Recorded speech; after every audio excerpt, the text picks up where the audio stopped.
এক নম্বর মাখরাজ হলকের শুরু হইতে হামজা হা, হামজা হা।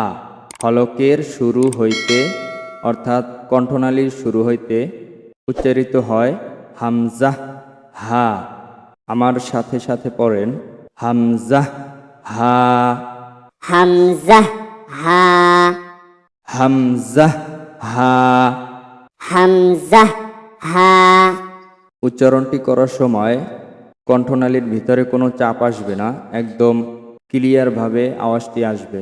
হামজা হা, হামজা হা, হামজা হা। হামজা হা।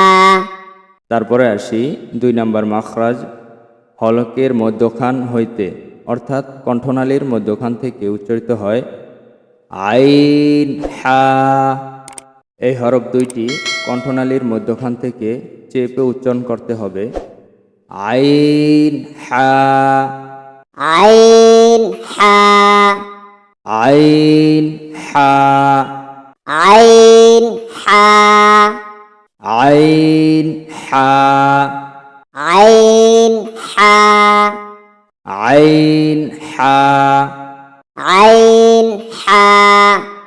তারপরে আসি 3 নম্বর মাখরাজ হলকের শেষ হইতে অর্থাৎ কণ্ঠনালীর শেষ থেকে উচ্চারিত হয় গইন খ, গইন খ, গইন খ, গইন খ, গইন খ, গইন খ, গইন খ, গইন খ, গইন খ, গইন খ, গইন খ, গইন খ, গইন খ, গইন খ।